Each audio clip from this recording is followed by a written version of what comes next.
প্রিয় চাকরি প্রত্যাশী বন্ধুরা, আশা করছি সবাই ভালো এবং সুস্থ আছেন। তো আজকে আবার হাজির হলাম পিসিডি এনজিও নতুন করে নিয়োগ, যেখানে এইচএসসি পাশে বিনা অভিজ্ঞতা আপনারা চাইলে এখানে আবেদন করতে পারবেন।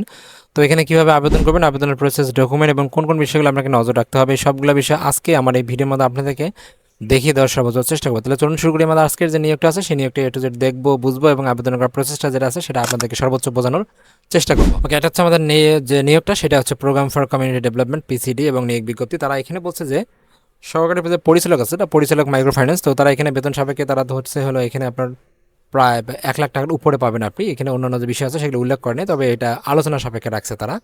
এবং তারা এখানে বলছে যে হলো দ্বিতীয় যেটা আছে এলাকা ব্যবস্থাপক, এখানে 45,000 থেকে 47,000 টাকা বেতন পাবেন। আর 3 নম্বর যেটা আছে সেটা হলো এইচআর অ্যান্ড এডমিন যেটা আছে, সেখানে আপনি বেতন পাবেন 40,000 থেকে 43,850 টাকা। শাখা ব্যবস্থাপক, যেটাকে আমরা ম্যানেজার বলে থাকি, এখানে 30 জন লোক নিয়োগ দেবে। এখানে অনার্স মাস্টার্স পাস করলে আপনি এখানে আবেদন করতে পারবেন। তবে এখানে আপনাকে বাস্তব অভিজ্ঞতা লাগবে 3 থেকে 5 বছর এবং 360 যে সফটওয়্যারটা আছে সেটা চালানোর অভিজ্ঞতা আপনাকে লাগবে। এবং অডিট অফিসার যেটা আছে শিক্ষানবিশ, সেখানে বেতন হবে আপনার হলো 28,000 টাকা, পরবর্তীতে 32,000 টাকা। এখানে অনার্স অথবা মাস্টার্স পাস করলে আপনি এখানে আবেদন করতে পারবেন, ডিগ্রি থাকলে আবেদন করতে পারবেন। 3 থেকে 5 বছর বাস্তব অভিজ্ঞতা লাগবে। সিনিয়র ক্রেডিট অফিসার পদে এখানে 80 জন লোক নিয়োগ দেবে। অনার্স মাস্টার্স ডিগ্রি পাস করলে আপনি এখানে আবেদন করতে পারবেন। এখানে বেতন হচ্ছে আপনার হলো প্রথম অবস্থায় হচ্ছে 28,000 টাকা, পরবর্তীতে 33,000 টাকা। এখানে আপনার সুনামধন্য যে কোনো প্রতিষ্ঠান থেকে আপনাকে অবশ্যই একটা এক্সপিরিয়েন্স লাগবে এবং না থাকলেও সমস্যা নাই। তো তারা এখানে বলছে যে অবশ্যই আপনাকে যে ঋণের বিষয়গুলো আছে সেগুলো থাকতে হবে, অর্থাৎ তারা এখানে মোটামুটি বোঝাতে যাচ্ছে যে অবশ্যই আপনাকে 3 বছরের একটা অভিজ্ঞতা তারা চাইছে। তো এখানে 7 নম্বর যেটা আছে ক্রেডিট অফিসার, তারা এখানে এইচএসসি পাশে নেবে এবং স্নাতক পাশে নেবে। এখানে তারা বলছে যে নারী প্রার্থীদেরকে তারা আবেদন করার জন্য যেটা সেটা উৎসাহিত করা হচ্ছে এবং অভিজ্ঞতার কোনো প্রয়োজন নেই, তারা অলরেডি বলে দিছে। এখানে বেতনের কথা উল্লেখ করে দিছে যে এইচএসসি পাশে আপনার বেতন পাবেন হলো 20,000 টাকা এবং পরবর্তীতে 25,000 টাকা এবং অনার্স পাশে 23,000 থেকে 28,000 টাকা। তো এখানে যেহেতু কোনো প্রকার এক্সপিরিয়েন্স নেই, 100 জন লোক নিয়োগ দেবে সম্পূর্ণ বিনা অভিজ্ঞতা। এখানে আপনারা আবেদন করতে পারবেন। এইচএসসি পাশে যারা আছেন তারা হিসাব রক্ষক কম্পিউটার আইটিতে যারা আছেন তাদের বেতন প্রথম অবস্থায় 20,000 টাকা, পরবর্তীতে 25,000 টাকা। এবং তারা স্নাতক থেকে এখানে অবশ্যই বাণিজ্য থেকে এখানে অবশ্যই আপনাকে স্নাতকোত্তর পাশ করতে, মাস্টার্স পাশ করতে হবে। বয়স সর্বোচ্চ হচ্ছে 26 থেকে 35 বছর বয়স পর্যন্ত। এখানে অবশ্যই আপনাকে এক্সপিরিয়েন্স থাকতে হবে। কৃষি ও মৎস্য যে কর্মকর্তা, সেখানে 2 জন লোক নিয়োগ দেবে এবং সহকারী কৃষি ও মৎস্য কর্মকর্তা, এখানেও 2 জন লোক নিয়োগ দেবে।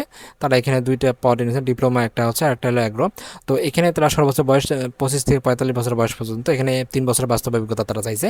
এখন যেটা বিষয় হচ্ছে সেটা হচ্ছে আবেদনের যে প্রসেসটা, অবশ্যই আপনাকে আবেদন করতে হবে কোন কোন বিষয় লাগবে। তারা এখানে বলছে যে আপনাকে অবশ্যই নির্বাহী পরিচালক পিসিডি, যেটা রাধানগর আছে, মক্তব রোড, তারপরে হচ্ছে মক্তব মোড়, পাবনা 600 এই ঠিকানা আপনাকে অবশ্যই আবেদন করতে হবে।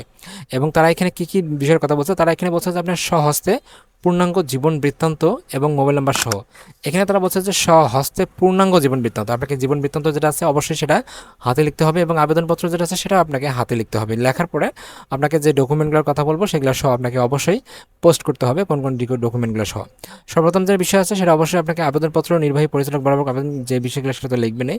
এবং এখানে তারা বলছে যে তারা এখানে নির্দিষ্ট কোনো ডকুমেন্ট চায় নাই। তো আপনারা চাইলে একটা চেষ্টা করতে পারেন, সেটা হচ্ছে যে আপনার যে ডকুমেন্টগুলো আছে, সার্টিফিকেটে এনআইডি কার্ডের কপি এবং এক্সপিরিয়েন্স যদি থাকবে, না থাকবে নাই, এই সবগুলো কপি সহ আপনার অবশ্যই ফটোস্ট্যাট বা ফটোকপি করে বা অনুলিপি করে আপনার অবশ্যই খামের ভেতরে দেবেন। এবং সেইখানে খামের ভেতরে অবশ্যই খামের উপরে যেটা আছে প্রেরক প্রাপক অবশ্যই লিখবেন এবং খামের উপরে পদের নাম অবশ্যই উল্লেখ করবেন এবং একটা সচল মোবাইল নাম্বার উল্লেখ করবেন।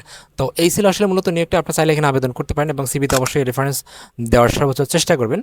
আপনারা চাইলে ভিডিওটি দেখতে পারেন আবারও, এবং কোথাও যদি বুঝতে সমস্যা হয় অবশ্যই আমাকে কমেন্টস করে জানাবেন, রিপ্লাই দেওয়ার সর্বোচ্চ চেষ্টা করবো। এবং ভিডিওতে অবশ্যই লাইক এবং শেয়ার করবেন যাতে আপনাদের আরও অনেকে উপকৃত হয়। এবং প্রতিনিয়ত আমাদের ভিডিও দেখার জন্য অবশ্যই আমার চ্যানেলটি সাবস্ক্রাইব করে আমাদের পাশে থাকবেন। Thank you so much.